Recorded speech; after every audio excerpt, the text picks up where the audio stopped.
নমস্কার, বাংলা মন থেকে বলছি সন্ময় বন্দ্যোপাধ্যায়। নান্টু ঘোষ পানিহাটির সেই অভিযুক্ত দাগী অপরাধী ক্রিমিনাল, যে সম্বোধনই তার সম্বন্ধে করুন সেটা শেষ হয় না। এন্টায়ার পানিহাটিটাকে বিক্রি করে যিনি পারিবারিক রাজত্ব এই পানিহাটির মাটিতে তৈরি করেছিলেন, সারা পশ্চিমবঙ্গ কেন সারা ভারতবর্ষের যে মানুষটিকে চেনেন কুখ্যাত দাগী অপরাধী ক্রিমিনাল বলে, সেই নির্মল ঘোষ শেষ পর্যন্ত গ্রেফতার হয়েছেন। সেই গ্রেফতারির প্রেক্ষিতে দাঁড়িয়ে আমি সরাসরি পানিহাটির মানুষের একটা ওপিনিয়ন পোল নিচ্ছিলাম, বিশেষ করে রাজনৈতিক নেতাদের।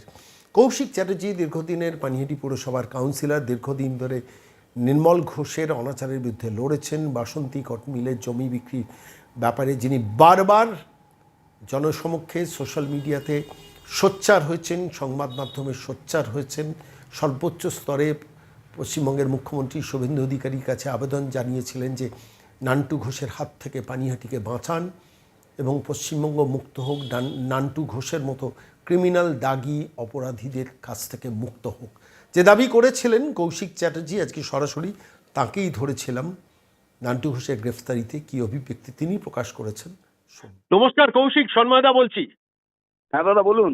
বলছি নান্টু ঘোষ মানে অবিসংবাদিত শত্রু, তার আজকে জেল যাত্রা, কি রিয়াকশন?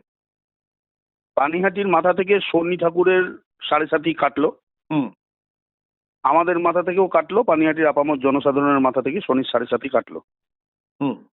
না, কিন্তু প্রশ্নটা হচ্ছে, কেউ কেউ তো অখুশি মনে মনে হতেই পারে, যারা জয়েন্ট বিজনেস ভেঞ্চার চালাচ্ছিল পানিহাটিতে নান্টু ঘোষের সঙ্গে।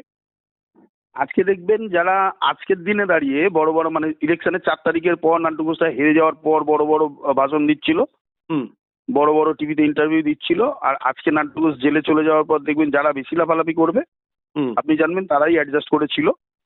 আমরা প্রথম থেকেও অ্যাডজাস্ট কেউ করিনি, না আপনিও করেছেন না আমিও করেছি। তো আমরা কখনোই অ্যাডজাস্টমেন্ট করিনি। আমাদের কাছে এই জেল যাত্রাটা স্বাভাবিক ছিল, কারণ আমরা খুব ভালো জানতাম তথ্য দিয়ে যে ওনার জেল যাত্রাটা কনফার্ম। রাজ্যের মুখ্যমন্ত্রীর নাম শুভেন্দু অধিকারী না হলে নান্টু ঘোষকে কি জেলে দেখা যেত? অসম্ভব, অসম্ভব। কারণ রাজ্যের মুখ্যমন্ত্রীর নাম শুভেন্দু অধিকারী বলেই এই জিনিসটা সম্ভব হয়েছে। আমি সাধুবাদ জানাই মুখ্যমন্ত্রীকে, তার কারণ আমরাও দীর্ঘদিন ধরে তার এই নান্টু ঘোষের কাচ্চা চিট্ঠা প্রতি ইঞ্চিতে ইঞ্চিতে, আজকে নয়, ইলেকশন জেতার পর নয়, বহু আগে থেকে তার কাছে দিয়ে এসেছি, এবং সেই মুখ্যমন্ত্রী নান্টু ঘোষের A to Z কালোকীর্তি সব জানেন, তাই ওনার পক্ষেও খুব সুবিধা হয়েছে। এটাও তো ঘটনা যে নান্টু ঘোষকে বাঁচানোর জন্য যেমন বামেরা সক্রিয় ছিল, বর্তমান শাসক দলের একটা নির্দিষ্ট শ্রেণীর জেলা পর্যায়ের নেতারাও প্রচন্ড সক্রিয় ছিল। অস্বীকার করবেন? অস্বীকার আমি করি না, এই খবর আমার কাছেও আছে। তবে মানে তার উপরের কিছু স্তরের নেতার সঙ্গেও নির্মল ঘোষের যোগাযোগ ছিল এবং আর্থিক লেনদেন ছিল বলে আমার কাছে খবর আছে, কিন্তু আমি সবটা তো নিজে সামনে থেকে দেখিনি সন্ময়দা। তবে এ কথা বহু মুখেই শোনা যায়। একটা কথা বলি কৌশিক, সেটা হচ্ছে একমাত্র আপনি যখন বারবার নির্মল ঘোষের ব্যাপারে বলে গেছেন, নির্মল ঘোষের বিরুদ্ধে সোশ্যাল মিডিয়াতে ভাইরাল হয়েছেন, বক্তব্য আপনার সম্বন্ধে শুনেছি, একাধজন নেতা ছাড়া বাকি জেলা পর্যায়ের নেতারা চুপ করে থেকেছেন বাসন্তী কটমিল যখন জমি বিক্রি হয়ে যাচ্ছে। নান্টু ঘোষ বিক্রি করছেন, সিপিএম মাথা বাঁধেনি, বিজেপিও মাথা বাঁধেনি। অস্বীকার করবেন? না, কেউ মাথা বাঁধেনি। কেন? তখন আপনার থেকেও আমি প্রচুর তথ্য সংগ্রহ করেছিলাম, এবং আমিও আলাদা জায়গা থেকেও কিছু সংগ্রহ করে আমি কিন্তু এর বিরুদ্ধে প্রতিবাদ করেছিলাম, এবং তার পেছনে তো আপনার যথেষ্ট সাহায্য ছিল দাদা। বাসন্তী কটমিল 42 বিঘের জমি যখন বিক্রি হয়ে যাচ্ছে, বারবার সেটা নিয়ে আপনি ভাইরাল হয়েছেন, আপনি সোশ্যাল মিডিয়া উচ্চকিত কণ্ঠে বলেছেন, রাজ্য সরকারের কাছে লিখিতভাবে বারবার করে মেইল করেছেন, চিঠি দিয়েছেন, এসডিও ডিএম কে জানিয়েছেন, সোশ্যাল মিডিয়াতে ভাইরাল হয়েছেন। তখন এই জেলার যত বিজেপির নেতারা তারা চুপ করে বসছিলেন, মুখ দিয়ে একটা শব্দ রা পর্যন্ত কাড়েননি। অস্বীকার করবেন? অস্বীকার করবো না দাদা, আমার মনে হয়েছিল এনারা এই ব্যাপারগুলো সম্পর্কে খুব একটা কিছু বোঝেনও না। রাজ্য স্তরে বিজেপি নেতাদের কাছে জানিয়েছিলেন যে এইখানকার জেলা নেতারা এইভাবে চুপ করে বসে রয়েছে?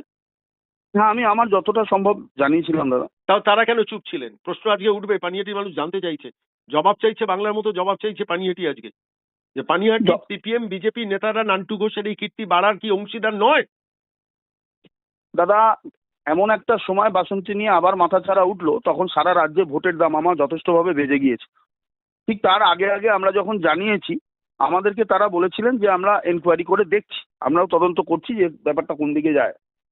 করতে করতে ভোটের দামামা বেজে যাওয়ায় তারাও যারা কেনাকিনি এখানে টাকা পয়সা দেওয়াদেওয়ি করছিলেন মানে অযৌক্তিকভাবে বা অন্যায়ভাবে, তারাও অনেকটাই চুপ কয়েক করে কোটি টাকা লেনদেন হয়েছে কৌশিক।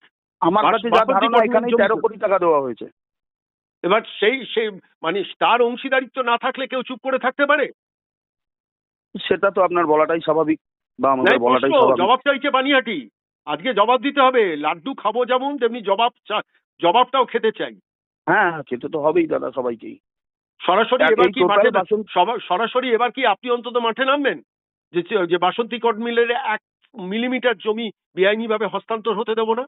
দাদা আমি অলরেডি হাইকোর্টে আমার অ্যাডভোকেটের কাছে সমস্ত কাগজপত্র অর্পণ করে দিয়েছি।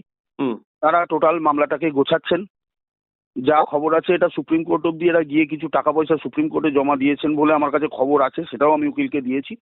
বাসন্তীর কোয়ার্টারের যারা এখনো আছেন পূর্বতন ওয়ার্কারদের ফ্যামিলি, তাদের সঙ্গেও কথা বলেছি। প্রয়োজনে তাদেরকে নিয়ে রাস্তায় নেমে গণ আন্দোলন তৈরি করব, মুখ্যমন্ত্রীর কাছে যাব, স্মারকলিপি দেবো। বাসন্তীর 1 ইঞ্চি জমি যাতে কোনো এই নান্টু ঘোষদের ঠিক করে দেওয়া অসাধু প্রমোটাররা, নান্টু ঘোষই ঠিক করেছে এগুলো, নান্টু ঘোষের টাকা খেয়ে এগুলো করেছে, তারা যাতে 1 ইঞ্চি বাসন্তীর জমিও ব্যবহার করতে না পারে। ইভেন এর মধ্যে আমার কাছে যা খবর, অন্যান্য রাজনৈতিক দলেরও কিছু গুন্ডা টাইপের ছেলেকে বাসন্তীর অলরেডি মেশিনপত্র বিক্রি করার জন্য সেখানে পাঠানো হয়েছিল, স্ক্র্যাপ হিসেবে নিয়ে যাওয়ার জন্য। তো যাই হোক, সেটা রুখে দেওয়া গেছে পুলিশ লোকাল প্রশাসনকে সঙ্গে নিয়ে। তো 1 ইঞ্চি জমিও বিক্রি করতে দেবো না দাদা। তার প্রয়োজনে হাইকোর্ট যাব, সুপ্রিম কোর্ট যাব, মুখ্যমন্ত্রীর কাছে যাব। অনেক ধন্যবাদ কৌশিক সঙ্গে থাকার জন্য।